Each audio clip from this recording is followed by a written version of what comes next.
આમાં આદુ રાખ્યું, આમાં ટીંડોળા રાખ્યા, આમાં કેરી રાખી. પણ આ પેલા ડબલા ક્યાં યુઝ થતા? દવાખાનામાં, સરકારી દવાખાનામાં માણસ ગળફા કાઢવાનું. મારી મમ્મી અત્યારે શાક રાખે છે.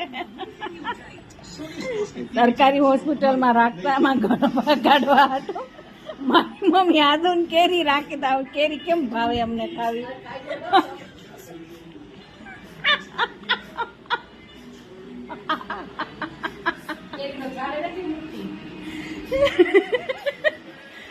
લઈ આવ્યા ને ત્યાં જ મેં કીધા દવાખાનાના ડબલા અહીં ક્યાંથી આવ્યા?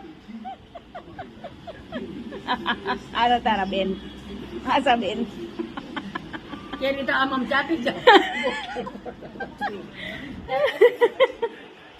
દવાખાનાના ડબલા ઘરમાં આવવા માંડ્યા. પોતા પેલા બેન કરતા, ઉભા ઉભા પોતા કરે ઘરમાં.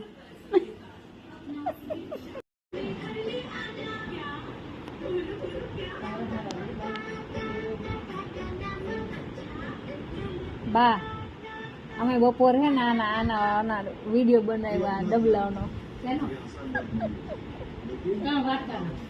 3 વાટકાના. પૂછો કેમ? પેલા સરકારી દવાખાનામાં દેતા.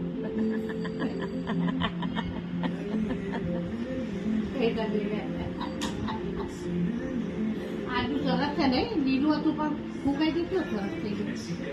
આદુ સારું હતું. તો રહી ગયા ને એ આદુ બધી તળે હોય જવાનું. એમ નહીં, આ આદુ આપણે કાલ લીધું છે એમના બહુ ભીનું ભીનું લઈ લઉં.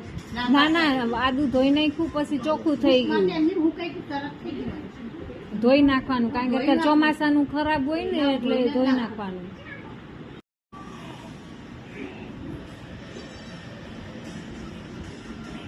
મેં મારી મમ્મીને એમ કીધું કે આ સરકારી દવાખાનામાં પેલા આવા યુઝ થતા, ઓલા બીમાર માણસો હોય ને એના ફ્રૂટ રાખે. હવે તો બીજા રાખે છે, હવે તો સફેદ વાટકા રાખે છે. પેલા સફેદ આવતા, પણ આવા કલરના સફેદ કરતા, ખબર કલર વાળા લોખંડના હોય સફેદ એ રાખતા. તમે જેથી લઈને આવી તેથી મેં કીધું આ વાટકા અમારા ઘરે ખાતે. પણ હવે તો આમાં આવી રીતે રાખે છે. આ તો આવી હુંડલી આવે, તમને ખબર હોય તો. શાક લેવા જઈને શાક લેવા જાય એટલે એમાં હુંડલીમાં રાખે. શાક લેવા તમારે વીણી નાખો.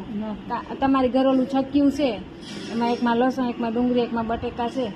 તો આવી રીતે નથી આવતું છક્યું, વાટકા વાળું આવે જ છે ને, ઓલું કાણા કાણા વાળું આવે છે. મેં નહીં મૂક્યું પણ મારે એવું લેવું છે, પણ મૂકું રાખવું ક્યાં? ખુલ્લું કરી દે, એક બાજુ મૂકી દે, અહીંયા બાયણા મૂકી દે તો હાલે ખુલ્લું. હા.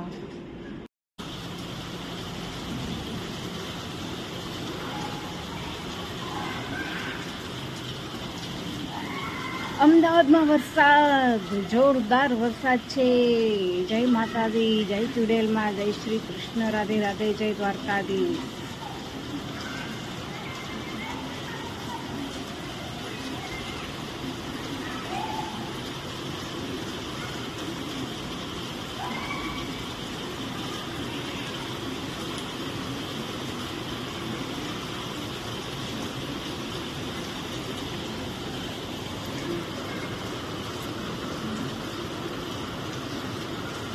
છોકરાઓને નાવાની મજા આવી ગઈ જો બગીચામાં.